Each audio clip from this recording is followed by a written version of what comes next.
తన సర్వాంగములకు అనేకములైన ఆభరణములను ధరించిన జగన్మాత వాటన్నిటిలో అత్యుత్తమమైనదిగా హ్రీంకారమును శిరోభూషణమైన శిఖామణిగా ధరించిన వివరమును తెలిపే శ్రీ లలితా త్రిశతి నామార్థములు 70వ భాగము. హ్రీం శిఖామణి. శిఖామణి అనునది స్త్రీలు ధరించు శిరోభూషణము. స్త్రీలు అలంకార ప్రియులు.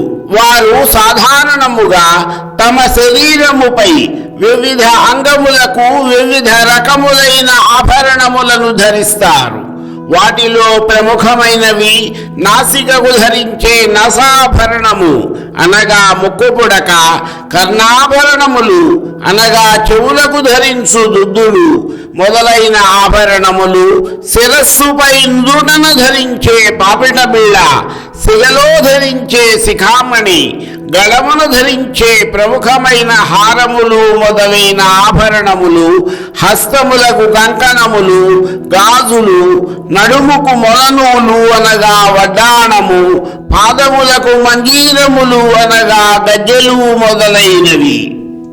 సర్వాంగములందు ధరించిన వివిధములైన ఆభరణముల కంటే శరీరములోని ఉత్తమాంగమైన శిరస్సున ధరించిన శిఖామణి లేదా చూడామణి అత్యంత విలక్షణమై ప్రకాశించున్నది.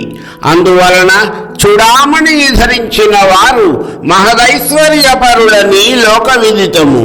మనము గనుక గమనించినట్లయితే చూడామణి యొక్క ప్రస్తావన రామాయణ మహాకావ్యములోని సుందరకాండలో ఉన్నది.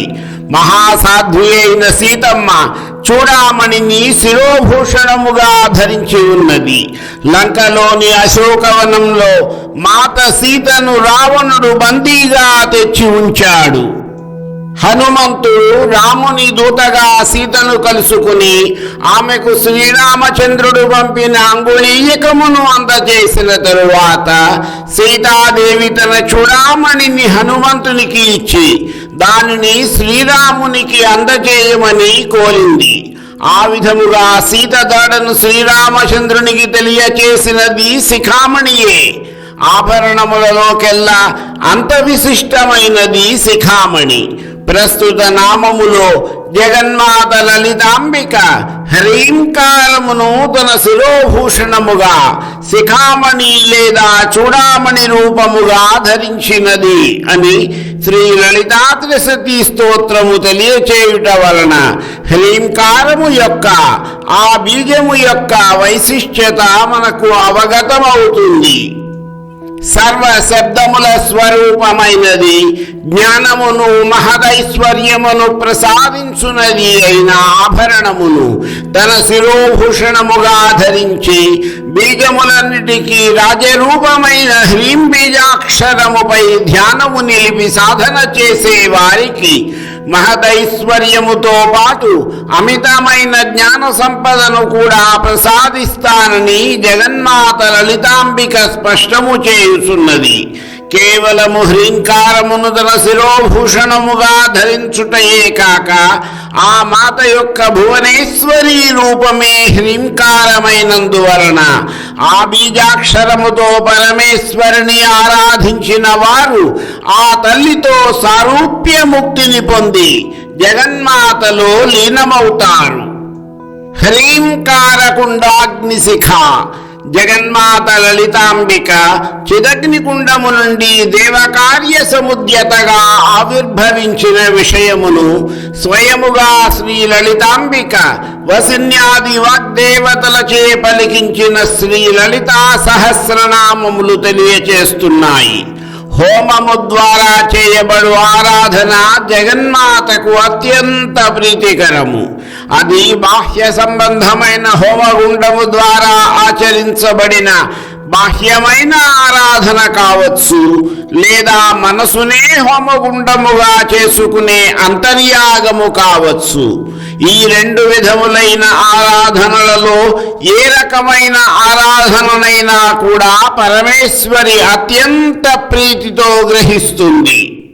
అయితే హోమము నిర్వహించుటకు హోమకుండము ఎంత ముఖ్యమో ఆ హోమకుండములోనికి అగ్నిశిఖ కూడా అంతే ముఖ్యము. ఈ రెండిటిలో ఏది లోపించినా కూడా హోమ ప్రక్రియ పూర్తి కాదు.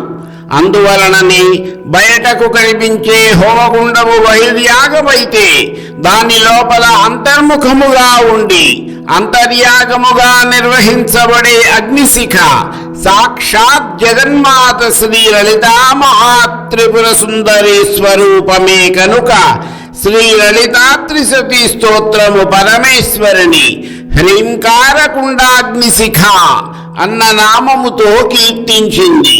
మనము గనక హోమమును శ్రద్ధాభక్తులతో నిర్వహించినట్లయితే ఆ అగ్నిశిఖలలో జగన్మాత యొక్క రూపములు దర్శనమివ్వడము అనేక మందికి అనుభవములోనికి వచ్చిన విషయమే. వేదములు ఉద్దీప్తే అగ్నౌ జుహోతి అనగా ఉద్దీప్తమగు అగ్నియందు హోమము చేయవలెను. ఆహవనీయే జుహోతి అనగా ఆహవనీయాగ్నియందు హోమము చేయవలను అన్న ప్రమాణ వాక్యములను అనుసరించి హోమధారత్వము అనున్నది కేవలము హోమకుండమునకు కాక అందులోని అగ్నిజ్వాల కలిగిన ఆహవనీయకమునకే కలుగుచున్నది.